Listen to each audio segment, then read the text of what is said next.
So Season 6B. After a close call at home involving a gun charge, Tony and Kamala head to the country for a weekend with Bobby and Janice to celebrate Tony's birthday. During a drunken game of Monopoly, Tony insults Janice and Bobby instigates a bloody brawl. Tony seems to forgive his brother-in-law, but orders him to kill someone for the first time. Christopher, preoccupied with the production of his movie Cleaver and uncomfortable around the temptations of the Bada Bing, continues to drift away from Tony. In response, Tony starts using Bobby as his right-hand man. Throughout the final episodes, Tony becomes increasingly paranoid that the FBI will finally catch him or that he will be killed by someone. He worries about Paulie's past disloyalty and loose lips and considers killing him. Later, he is involved in a car accident with Christopher, and upon realizing that his nephew has relapsed into drug use, suffocates him. Dr. Melfi comes to the realization that Tony is, or has become, a sociopath and drops him as a patient. After recovering from his heart attack, Phil is initially content to retire. However, after being informed of Johnny Sack's death in the prison hospital, he becomes embittered by all of the compromises he has made in life, including never having avenged his brother Billy. He resolves once and for all to seize control of the New York crime family by killing all other rivals. He resumes his feud with Tony, refusing to budge on all matters of business before eventually ordering Tony and his underbosses taken out. Bobby is killed, Silvio is put in a coma, but Tony and his family and his capos manage to escape to safe houses. Tony manages to call a sit-down with Phil's underbosses, and they agree that Phil has gone too far. Agent Harris, Tony's old foe, informs him of Phil's location, allowing Tony to have him killed and ending the war. Tony meets with his lawyer and learns that one of his capos, Carlo, has turned informant on him, and that a trial is imminent. So yeah, the first episode of the second half of the season is this big brawl with Tony and Bobby. So any thoughts on that? And also Tony starting to groom Bobby as his successor throughout this season. It's a weird choice. One thing I was thinking about when they touched on it briefly when Bobby and Tony were talking is Bobby's only 5 years younger than Tony or something like that. Which and is it was bizarre. just like, and I was just like, what the fuck kind of successor is he going to be, right? Like, I could see as like a right-hand man kind of thing, but like thinking of him as a successor is like, he's, as big and fat as you are. He's 5 years younger. Like, that's not much. Like, I don't know. Successor may be the wrong word. It is more about insulating himself, because he sort of talks about that, I think, in season 4, where he knows that the ultimate fate of most of the people in his line of work is jail or death. But if he trusts blood or family, and Bobby is his brother-in-law, and insulates himself, he's got a much better chance of sending his orders through Bobby. So maybe not necessarily a successor, but a right-hand man. Do you think that Bobby is more angry that Tony keeps picking on Jan, or that free parking is bullshit? Because I think Bobby first started getting pissed about the free parking thing, and then if it had just been Tony making little blowjob comments about Jan, I think he would have gotten over it. I think it was just that Monopoly makes people insane. Monopoly does make people insane. And every family does have their own rules, and like shit does go down around a Monopoly table that wouldn't happen in civilized homes otherwise. Yeah, Parker Brothers are responsible for a lot of broken marriages, I think. I love it. I mean, Bobby Bacala, when he finally decks Tony, that's just awesome. It is, yeah. Especially because Tony's always picking on Bobby the whole time. I just feel and like he is such a bully, so it is great. It is great to see the bully get some of his own medicine. Even when Artie tells him, like, why don't you just pay your own bill? That'll help. Like, there's a few times this season, as the last season, when people who've been picked on by Tony finally just tell him to shut up, and it's just genius. I tend to like a lot of the fights in The Sopranos, just because, like, they're just so, like they're not particularly fast, and they're not flashy, like, they're just, like, these sort of, like, brutal, like, slugfest kind of things, and the Bobby-Tony fight, I like for that reason. But at the same time, they're not incompetent, right? Like, these are both guys who, have beaten up a lot of people, and they know what they're doing. Yeah, the fight sequences are really visceral in the series, and often clumsy. Like, they're not these professional hits. It's like, him and Ralphie just going at it and getting frying pan smacked on him, and oil spilt on him, and then at the end he leans against the open flame and burns his palm.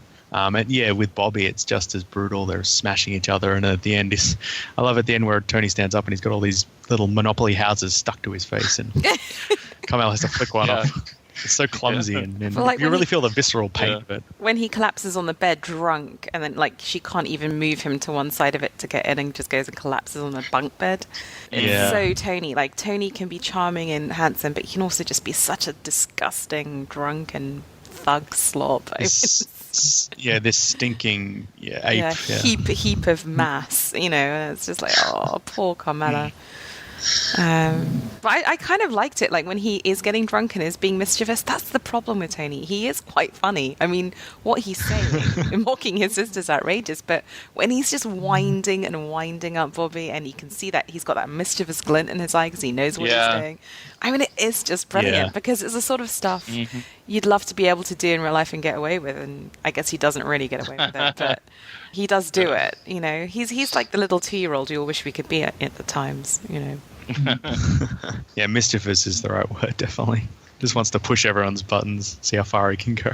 And that is, again, it's Gandolfini, because he can just look like that and do it with such conviction. Yeah, I love this episode. This is probably one of my favorites because it is these characters on holiday, but all these dynamics, all these familial dynamics are bouncing back and forth. They're reminiscing about their family.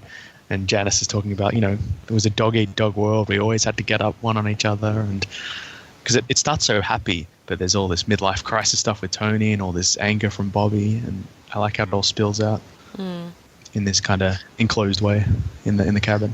Yeah, I was just going to say that she is my second, apart from Edith Falco, she is my favorite actor, I think. She does a really good job. She embodies that role. Yeah, definitely. Yeah, right. But when she says, like, when Bobby Bacala dies, and she says, I want to make an effort to raising the stepkids. I mean, don't you think there was some kind of earnestness there? It's sort of undercut a little bit by the last sentence where she's like, not that anyone would care about me or something like that. Yeah, but Janice. I think there is definitely love to the daughters, but there's definitely a lot of Livia in her as well, yeah. Yeah, she's manipulative, but I do like her, I must admit. Because she's like, she's so fun to be around because she is so ridiculous. It is a fascinating character. It's so well sort of realized. Yeah. We just don't often see women like that on TV. I tell you what, though, I was quite surprised by Tony's anti-Semitism. Like he's too good to be sort of homophobic with Vito, really. And even with Hesh, I mean, they've been good friends for so long, and I know it's because he's in the addiction and he hasn't got the money. But yeah, there's something really mean and nasty about that, and I think that the show was right to show it, but it was just, it really took me aback. I think Tony's, obviously he's certainly has his share of prejudices, racism and misogyny among them, but also I think that Tony is, he's good at reading people and things like that, and he knows how to hurt people, right? And so I think that I don't think that anti-Semitism is like a big part of Tony's life or anything. I think that, he lashes out in the ways that he thinks are going to be the most irritating. But it really crosses over from the more mischievous, probing people to real vindictive behavior where, as you say, he wants to hurt people. And he starts poisoning a lot of his relationships. He's making fun of Paulie for his speech impediment. And the second half of the season, he's really starting to self-combust. The gambling away all of his money, screaming at Carmela and throwing things at her when she doesn't give all of her money from the spec house on this one bet. Like it's this spiraling that happens towards the end of the series. And also there seems to be a lot of paranoia. Like we sort of mentioned, possible informants. He contemplates killing Paulie because he's always talking and always reminiscing and leaving out information. And he suspects that he betrayed him to Johnny Sack during season 4. And I think that's thematically important, isn't it? Because I think all through the seasons you're seeing, like, this all comes to the final episode. What do you think happens after that cut to black? Is it that he's killed? Is it that he now just carries on living the same life in paranoia, knowing that the hit could happen at any time? Or does he at some point try and escape and become, like Vito, bored with that life? Like, you can't escape, you're going to come back. So all the choices are basically miserable. They're all quite fatalistic. And this increasing paranoia with the war, like, then we see the war ending in that final episode, but it doesn't end. Like, it never ends, right? The stress. And his life, it's curtailed because of what he's chosen to do. And what's the other option? You're the one mafiosi who lives to a ripe old age like Uncle June, and you end up this pathetic guy, like, with no memory of anything. I mean, it's pitiful, the end of Uncle June. And I think we see that through Tony's eyes. Like, none of the options are good. You know, die, be miserable and old and have no one who cares about you. Just live constantly but in a state of paranoia, or somehow quit into witness protection and basically regret this banal life you're in, or like Johnny Sack, just end up in prison. Like the scene at Johnny Sack's daughter's wedding kills me. It kills me every time. It's so sad. So there are no good choices here. Yeah, there's really no escape, and I think that's underlined at the very beginning of the series with Gene, because he, in this little microcosm, he's oscillating between various things. He's being pressed by the FBI, he's being pressed by Tony, he's being pressed by his wife. He failed his son, which is kind of what Tony goes through with AJ and Chris. And it's the Adriana choice, right? I mean, she had no escape. So many people. It's horrible. It's very similar to The Wire. It's just constant prisons, constant compromises of individuality for the institution. Yeah, very much so. Hi, I'm Chris. I'm an alcoholic and drug addict. Hi, Chris. I want to go back to what Stan said. How not being able to socialize is hard when you're a salesman. In my case, it's the same thing. It's actually taking food out of my daughter's mouth. My boss, you know, for all his bullshit encouragement, how he respects what I'm doing, the reality is he resents my sobriety. I had the same thing at Unicor. They were all on board for the intervention, but skip one golf outing, and you're ostracized. He's an enabler, too, this guy. The worst fucking kind. Pours you a drink with one hand, judges you with the other if you take it. And he wonders why I'm distant. At least he says he does. Why I want to branch out into other things. But I can promise you, I'd have more money in my pocket, plus more responsibility if I sat with him drinking, watching that scotch drool out of his fat fucking mouth. One of the most shocking moments of this season is Chris, well, for me at least, was Chris being murdered. Do you guys have any thoughts on that? Oh, after Adrian's murder, that's like the worst one. Adrian killed me. This kills me too. So I love Adriana. I loved Chrissy.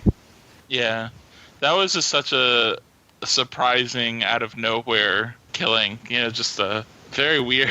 I mean, it's the kind of thing you almost think like you'd have to be somebody who was, you know, had been killing people for 25 years or whatever, to just so calmly, like, sort of be like, yeah, this seems reasonable. I can get away with this. All right, yeah.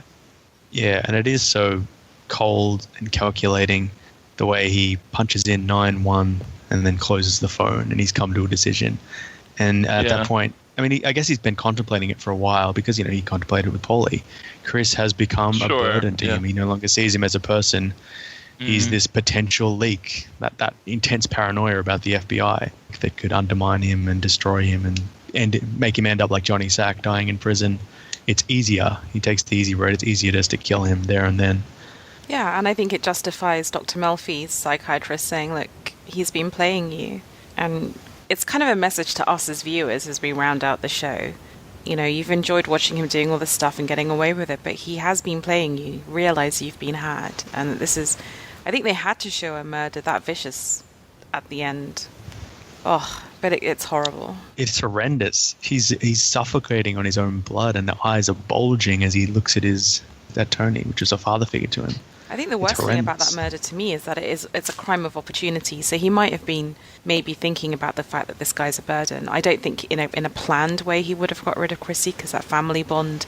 I mean, Chrissy is just different to Paulie, right? But the fact that in that split second, that split decision is almost more ruthless. Back against the wall, this is the choice he's going to make. Oh, yep. And he's just had this kid, you know?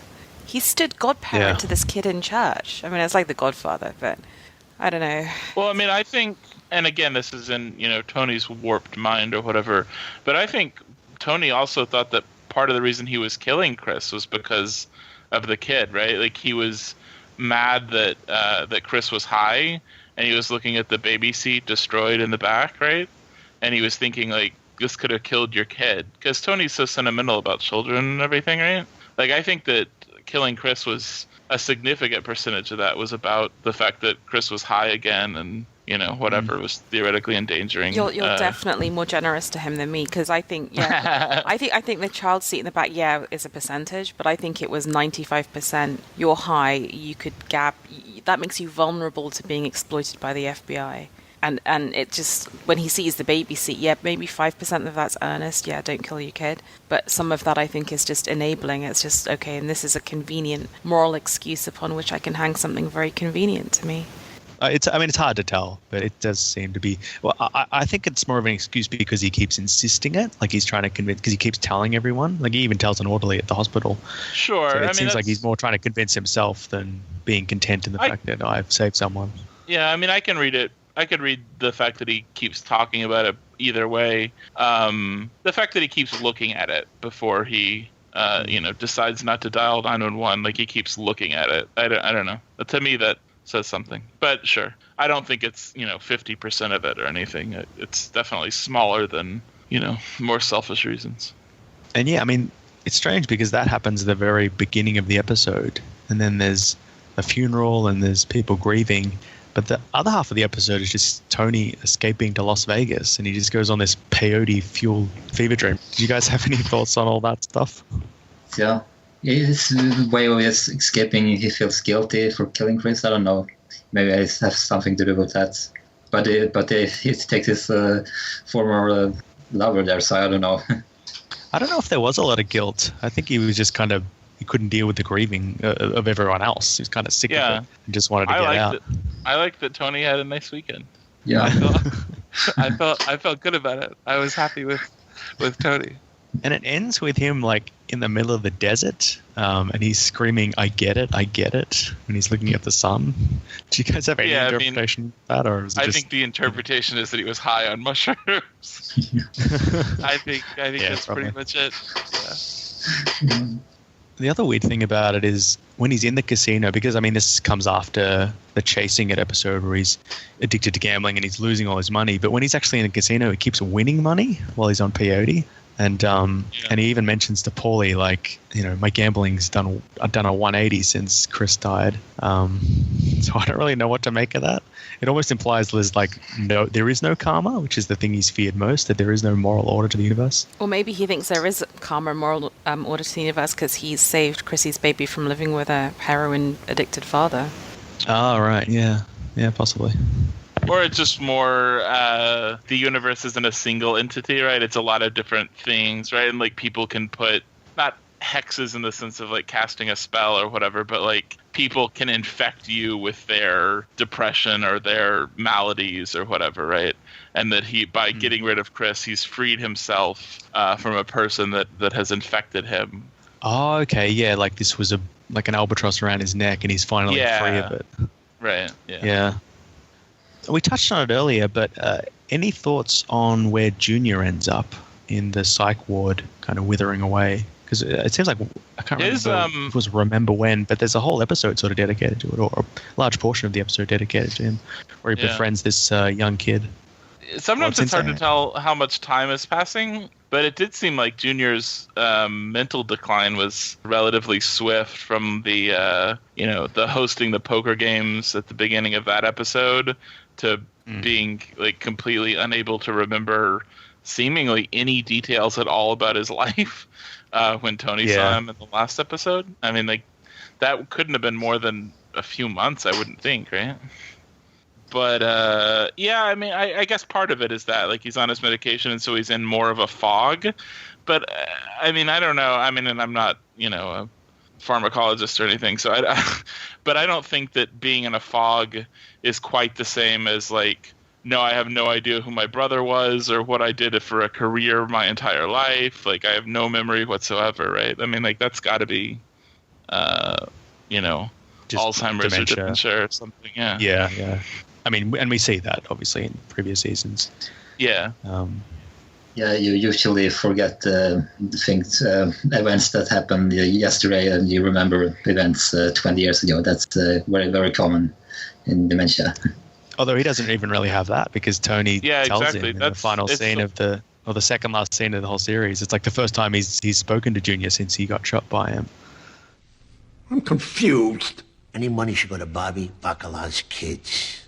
Now, Janice may not do that, but Bobby was with us. He's a made guy. Wouldn't be right. Me, I never had kids. You remember where your stash is? You let Uncle Pat know. Me as the head of the family, I'll hold on to it as a guardian for Bobby's kids. You remember Bobby? Sure. You don't know who I am, do you? You remember Johnny? Johnny boy? Your kid brother?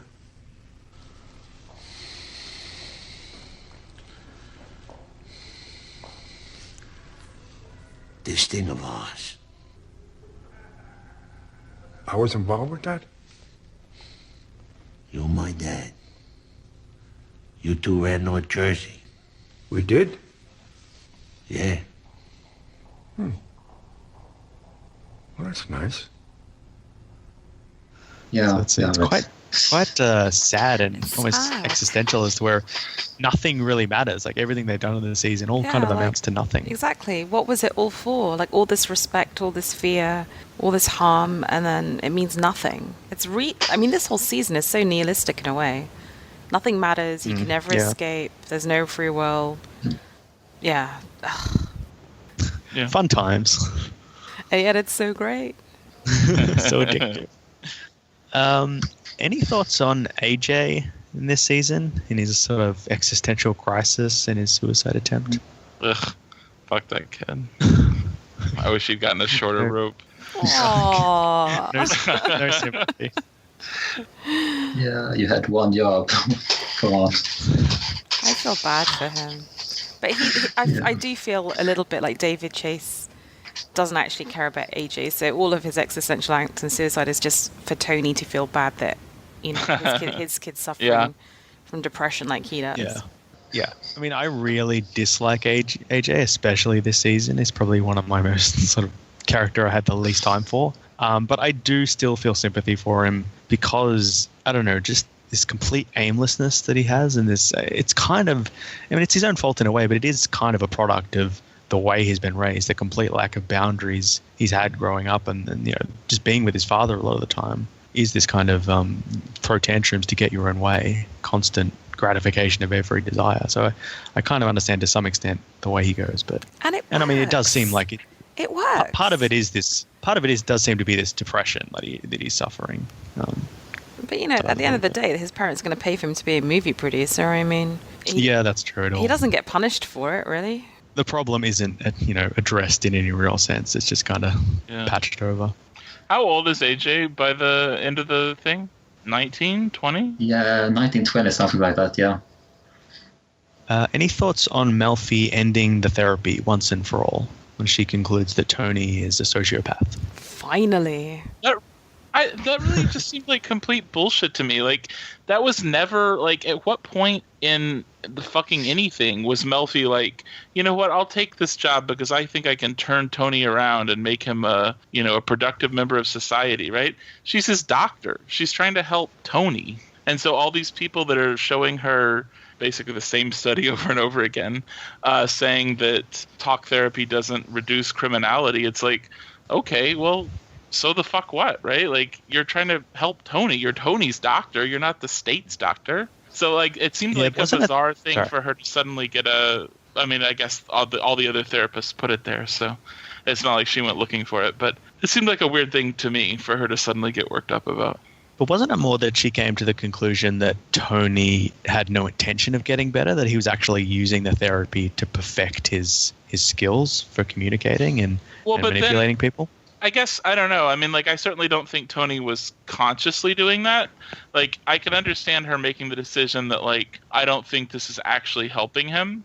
But if she made that decision, right, just, like, was looking at the literature and saying, like, okay, I think that this isn't actually helping him do anything, then I don't understand why she's so pissed about it. Like, I don't think Tony was consciously like, yes, and now I'll go to my 1 hour of manipulation practice or whatever, right? Oh, like, no, it's not conscious. Of course, I don't think that's the point. I think it's a realization that this is going to go on, and even if you're right, and she's just there to be Tony's doctor and help Tony, she can put him on some medication, but she's not going to fundamentally change him. And that's the moral of the season. he nearly dies and thinks he's going to live in a different way and ends up not. And then, but on the other hand, I just feel that Elliot's jealous. Elliot's desperate to have a mafiosi as a client. Elliot's the worst. And he takes away what he perceives as a really cool kudos-bearing toy. Like, the way he manipulates her is bad.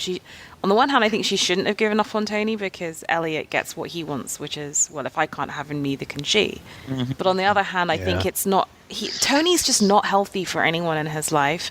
And insofar as I like Melfi and have sympathy for her, I don't want her to be in Tony's life. So I'm happy.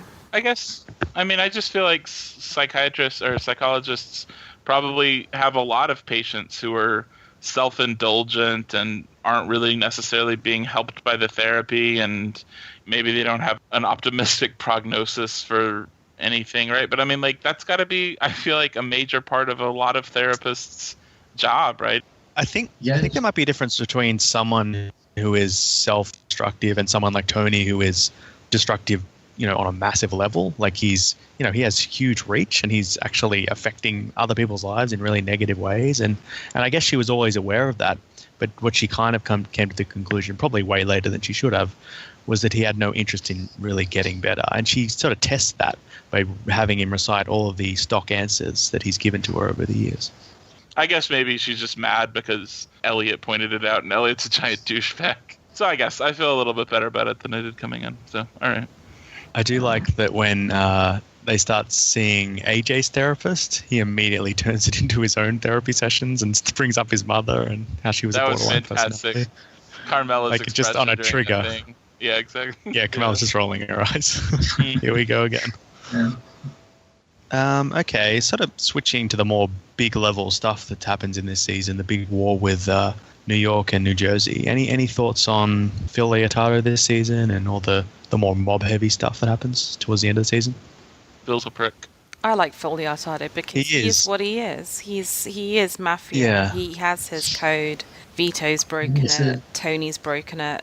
And, Tony has done some pretty dodgy leadership stuff.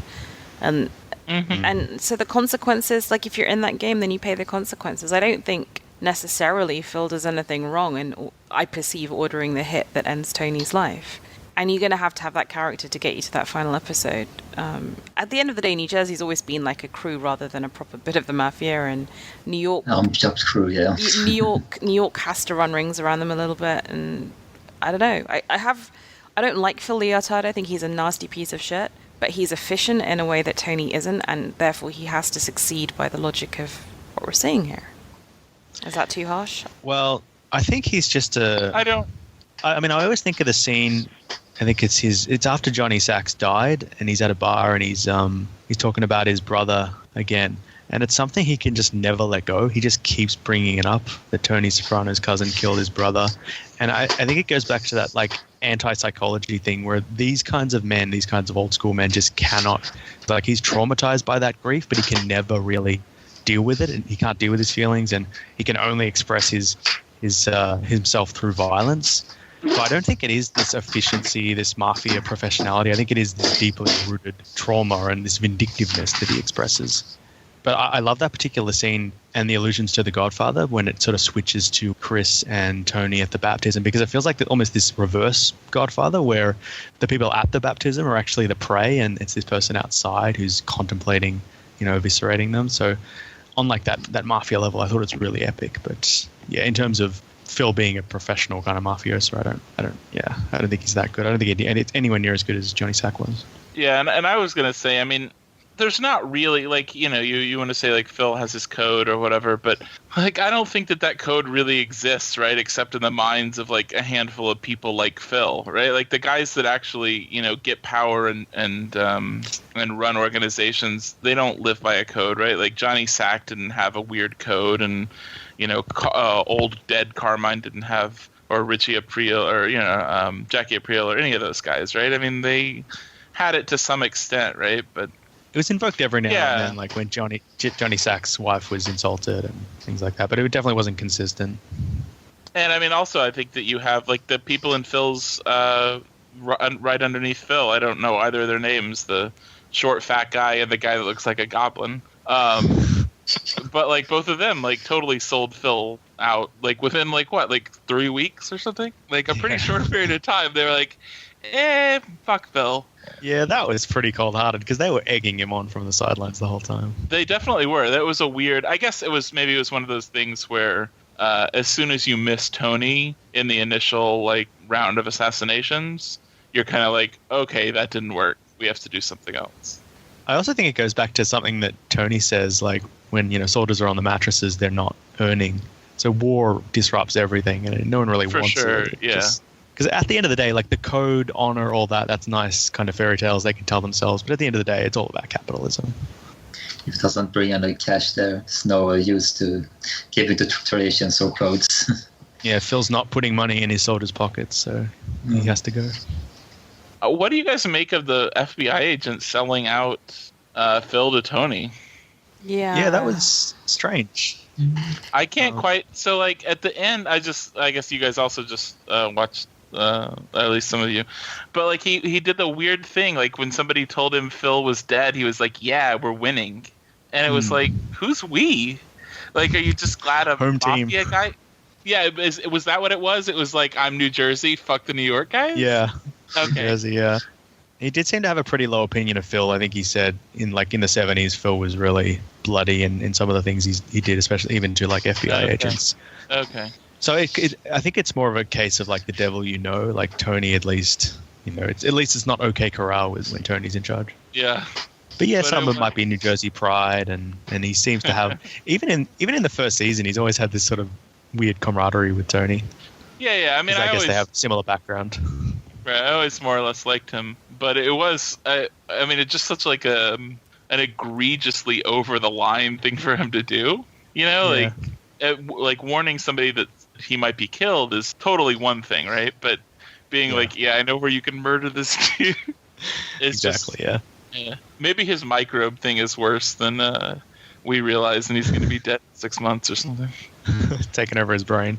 I guess. I mean that. Yeah.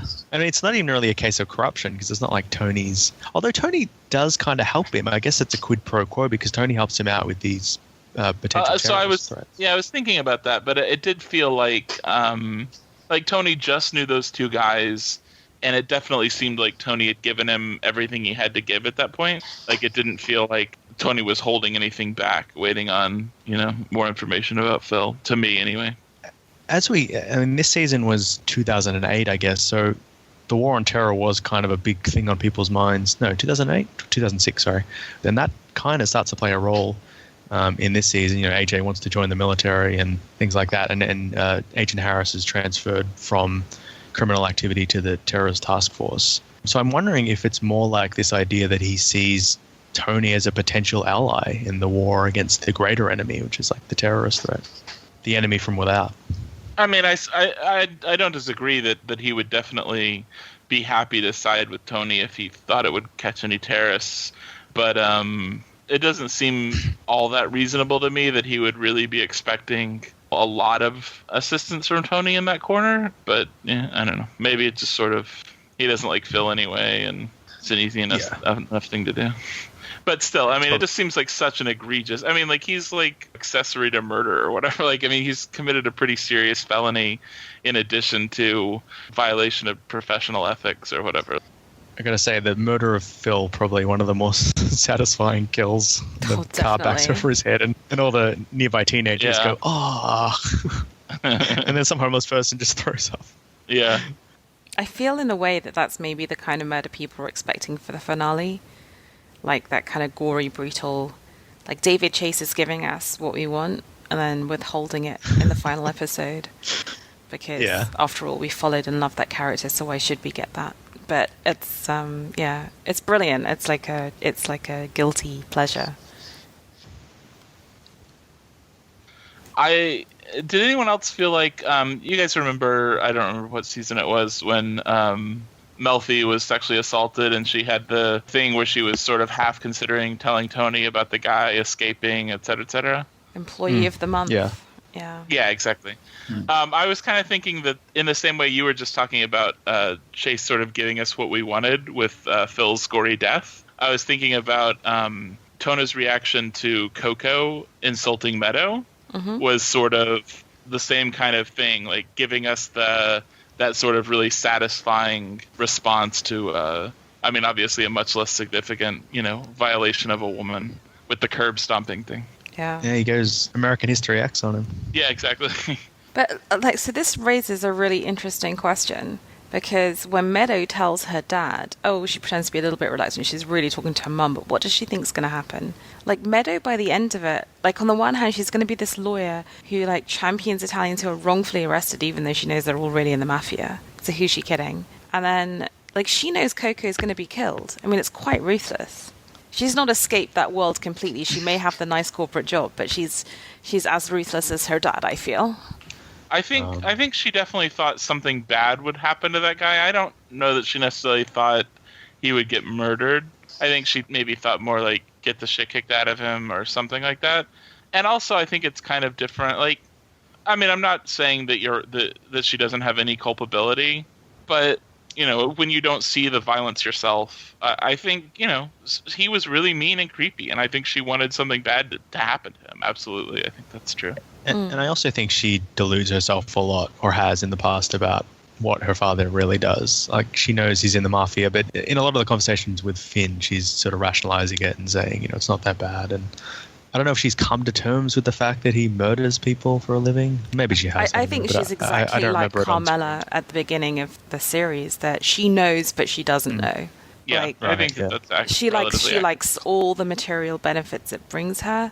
And she likes the fact that when this sleazeball is rude to her, that she knows that he's going to get his comeuppance, and she likes that. But so she's like Carmela. She likes everything it brings, and she likes not having to confront what it means. And so, again, like when we get to the last episode, if you take my interpretation, she's the one that's going to be looking right in her father's eyes when he gets killed. And I think that's really... I'd love to see a 10 years later how everyone's faring episode. Really? I don't think I would like to see it. But we'll get to that, because Carmela ain't going to be Angie Bonpanzero putting money out on the street. I can tell you that much. All right. Well, let's go to the final scene. So, in the final scene of the series, Tony, Carmela, Meadow, and AJ decide to go out for dinner. While waiting for the others to arrive, Tony takes note of the other diners. A man at the counter appears to be taking note of Tony before disappearing into the restroom. Carmela and AJ arrive, and they eat some burger rings. Meadow arrives last and struggles to park her car. Tony looks up as she bursts through the diner entrance. The screen cuts to black. Okay, so do we want to go around the table and see what everyone thinks happened? Bina, do you want to go first? Okay, so my big theory, I don't think it's just mine, I think a lot of people would have this, is that the way in which the final scene is put together is to alternate between Tony's POV and then you go to what he is seeing and do it from their POV. So, the bell will ring, he'll look up at the door, and then you cut to the person coming in and looking at what they're doing. And then you go back to him, he's doing what he's doing, and it cuts to the door. So my theory is that the man in the members-only jacket goes into the bathroom, comes out, and shoots Tony in the back of the head just as Meadow comes in the door. He'll be looking up at her, and the reasons I believe this is the case is because, number one, it feels like it's been building that all through the season. There's the line when he's talking to Silvio Dante, who's obviously been in the restaurant when another guy's been shot next to him. Like, the way they show that murder is you don't see Silvio notice it. It's just then he has a ringing in his ears, and then he's covered in blood, and then he realizes what's happened.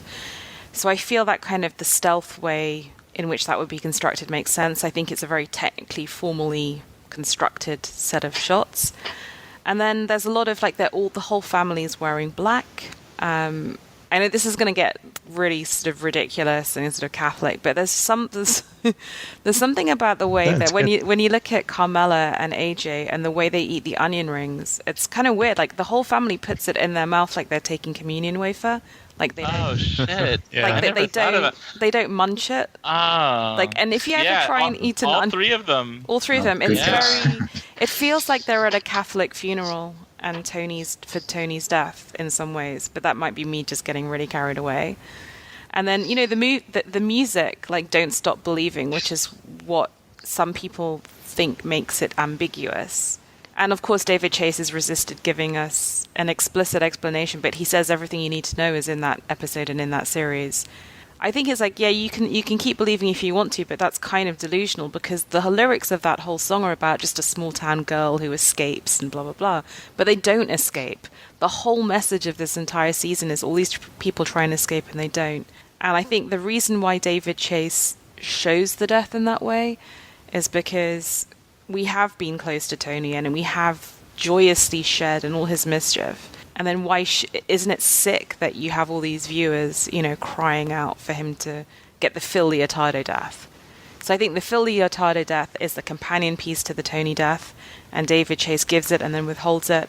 And to me, it's a very Catholic-infused death scene. Does that make... I don't know. I'm probably getting carried away, though. Yes, no, very comprehensive. The wafer thing was really interesting. I had sort of remarked in my mind that they were eating the onion rings in a weird way, and I thought maybe I just ate onion rings wrong. But thinking about it as the host is a much... it's actually quite really hard to eat an onion ring that way. I have tried. It's never occurred to me to try it that way. Yeah, I don't... Well, I'd heard a theory about like the rule of 3, like there was 3 onion rings and Meadow tries to park the car 3 times and how that might play into like some Catholic Holy Trinity thing. Yeah, of course, but, absolutely. I hadn't considered the Eucharist analogy, yeah. Yeah, there's a lot of Catholic, like me, I can go on for hours, but I will let other people speak. Well, Matthias, what's your read on what happened? I just want to see, I kind of imagine the scene after is the same scene as in the coma dream, as he stands before the house and say, hey, I didn't bring a suitcase this time. And then he walks in and sees all his dead relatives. That's my take on it. And Michael, you reckon he's dead too? Yeah, I think, yeah. Bina mentioned pretty much everything I was going to say and more. But yeah, between him talking to Bobby in the first episode of the second part of the season and him talking to Silvio, I think that sets it up too well. I think that's probably what happened. Yeah, I'm pretty closely leaning to the death as well, for the reasons you guys mentioned. The Bobby line is repeated at the beginning of the episode. You probably don't even hear it happening. Yeah, Sylvia's talking about everything goes black. Sound cuts out. If you go back to that scene, he's talking and then audio just cuts out. So the idea of cutting to black and silence does imply this, terminal exit. The other thing I thought of was the very beginning of the season. The members only jacket is what Gene is wearing. And it's what he's wearing when he actually goes into the diner and shoots someone in the head on Christopher's orders. So it implies that's coming back to haunt him. That death is coming back to kill Tony, that he's sitting in the diner now and someone's walked in and shot him. Yeah. But there were a few other theories that I came across on the internet. One is that, as you say, Bina, there's a lot of anticlimaxes, and this was basically just Chase's way of giving us the anticlimax. He just reveals nothing. We didn't see Tony die, so we can't really conclude that he died. But there is an interview with him where he says, people think that I was consciously dicking around the viewer. Why would I want to entertain them for 6 seasons, then just put my 2 fingers up to them? Everything you need is in there. So I think he thinks it's not as ambiguous as some people think it is. I think it's a Vanity Fair interview. Yeah. I'll send you the quote. It's kind of a good one. But it's like, why would I do that? Well, that's what I think the genius is that ultimately, if you maybe read the scene on a page or whatever, or it was shot in a different way, ultimately nothing is happening. Like a family is sitting down to eat and they're just discussing life. But it is really in that editing that suggests something terrible is about to happen. The quick shots, Tony's eyes glancing at something and then the camera glancing at it as well. It implies this intense paranoia that something is impending, something terrible is happening. But I also think you can read it as maybe that's essentially Tony's mindset from this point on. Like, it doesn't matter whether something happens or not. He's always expecting something to happen. He's always looking over his shoulder for death to appear. And that's what David Chase has also said, that whether it's today or not is kind of irrelevant because it's going to happen. Yeah, whether he dies in that moment or 40 years from now, he'll never really escape it. Like, he'll always find himself back at that inn where he has to let go of his luggage and walk in. Yeah, and in which case all my Catholic Eucharist and funeral imagery still works. It's just not for that moment. It's for the inevitable death that's coming. I just feel that I like the idea that the don't stop believing is ironic, that it's not giving the viewer hope. I guess it is kind of a meta kind of thing where how do you even end a series? What is the best way? Because as the audience, we're expecting this climax or this satisfying ending, or we see the world in this filmic narrative structure. But what if there is no ending? Maybe they just go on living their lives, and it just cuts to black. The story's ended. But ultimately, the way the scene is shot is implying something sinister is happening, whether that's Tony's mindset or an actual. If he was just going to carry on into the mid-distance, why go to the point of that very formalized POV alternation? It's so specific. It is very evocative of the end of the first season when they go to a diner because it's rained out. They go to Artie's place. So it's not a diner, it's a restaurant. And it's the more romantic side. It's the camera panning back away from the family. It's implying this sense of closure, this sense of safety, this sense of warmth. Whereas here it's a similar scene, but it's shot in such a sinister way. And also, interestingly, he references that dinner with Artie, doesn't he? When he's giving Artie a hard time over, needing to modernize. He says, take this criticism from me because I love you. And I wouldn't say this, some of the best times with my family have been in your restaurant. And AJ references it in this very scene. He says, remember the good times, which is what Tony told him at the end of season 1. The question is, though, who killed him? Because the New York conflict seemed to be resolved. So is it just maybe one of the assassins Phil paid but never got the cancel order? I think it doesn't matter, or is it just a general... Do you live this kind of a life and not piss off someone?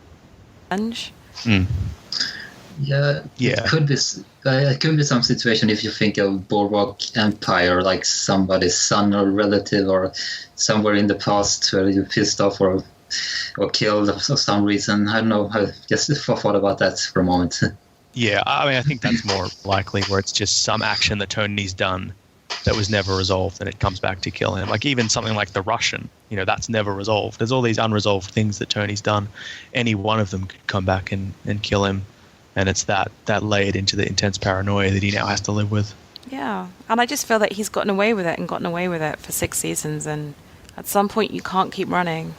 And I wonder if, to get even more meta, I wonder if it's more like a commentary on that sort of terror atmosphere that maybe America was at the time, where something horrible could burst into the ordinary, the domestic could be ruptured and something horrible could appear, and maybe that was the feeling of tension and paranoia that people were living with at the time. Yeah, and from that perspective, when we were talking about the FBI guy giving him the tips, I do think it's interesting that both this series and The Wire were occurring in that sort of post 9/11 period, and the idea that if you can give us tips on terrorism and the stuff moving through the docks, we'll help you out. And that's very much also there in The Wire. They don't have time to fight the war on drugs because everything becomes suddenly about the terrorism. So I think they both reflect these two, and in fact Battlestar Galactica, which of course Wargasm's doing the rewatch of. All three of them are very much post 9/11 shows, I feel. Yeah, and I guess it's the unknown enemy. We're fighting the war from without when the center is actually crumbling kind of thing. Yeah, and the war on terror never ends. There is no closure. It just goes on and on and on. Yeah, very similar to the vicious cycle that a lot of these characters are in. There's no escape. It just goes on and on and on from one generation to the next. God, I feel so depressed now. That's the thing. It's the if it wasn't so good, it would be horribly depressing. We should do at the end our funniest lines from the season, just to remind ourselves just how hilarious it is. Pretty much any time Chrissy's friend, the movie producer, the porn director, the way he abuses the English language, trying to use these highfalutin words and getting them wrong, that's just hilarious. Yeah, he's the best. The secret and the propane and yes. I can't. Yeah, no. There's heaps of them. I just can't remember them. Especially when he does the sit down with Phil and Tony. Certain events have expired. Yes. The fundamental question is, will I be as effective as a boss like my dad was? And I will be. Even more so, but until I am, it's going to be hard to verify that I think I'll be more effective. He's actually quite clever, though. I think he's cleverer than he puts out. He acts the fool, but he's done quite well for himself. And they all take him seriously, right? They take him seriously as a guy who can sort of as a mediator, mediate the sit down, and that's a serious sit down. So he's obviously not a complete idiot. But and he diffuses tense situations with his sort of foolishness. But even There are some brilliant one-liners from other people that are sort of unexpected. Like when, is it Butch is saying, like, okay, like, who's at the top of the crew? It's Tony Soprano, Silvio Dante, and we think Bobby Bacala.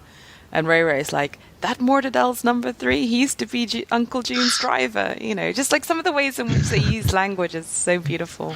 The comeback to that was great, too. Which was... It was, 3 years, or something like 5 years ago, you were selling laser printers out of the trunk of your Crown Victoria. Oh, brilliant. I had a bunch of lines written down from AJ, who just has some of the funniest one-liners, like when I think they're at a family gathering and Tony gets angry and says, "Get your coat, we're going." And AJ's like, "But I didn't even have a coat. I didn't bring a coat." He says, "Get in the car then." And when I love what else? Like when he doesn't get his breakfast and he's like, I was dizzy the whole day. When Tony throws his breakfast down the sink. That was great. Then that last episode where he sets the leaves on fire or whatever, and his parents are yelling at him, and his mom, and he's like, "I don't look for leaves everywhere." And his mom is like, "So if there were kids playing in those leaves, you would have run over them?" And he's like, "I guess I don't."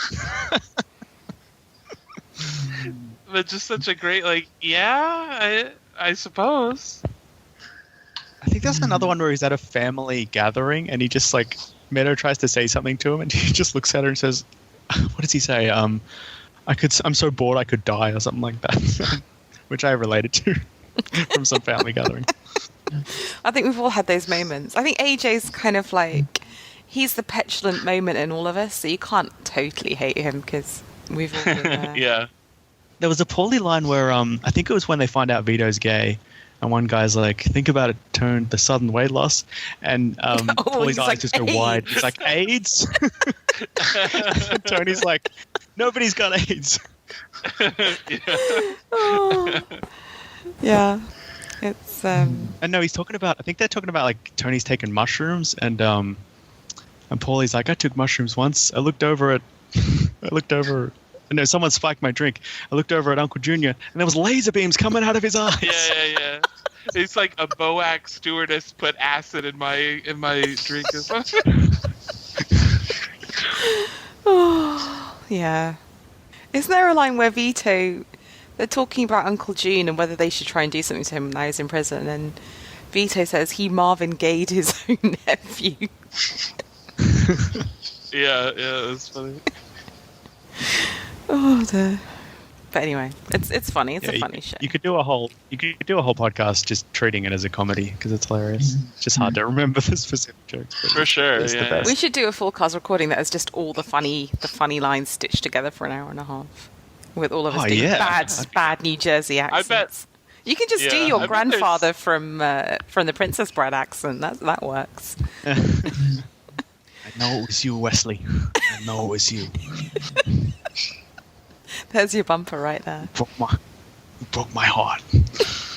I like the way how Adriana says Christopher. That's Christopher. It's a weird pronunciation there. Yeah. Christopher.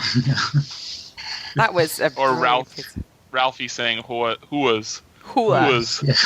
Even Paulie. Paulie does a great one when he's heartbroken at Nietzsche. Yeah, he does too. Yeah. And when Ralphie's watching what was it, Spartacus, and Christopher Maltese talking out of his ass. This is a great gladiator movie. They didn't have crop tops in ancient Rome.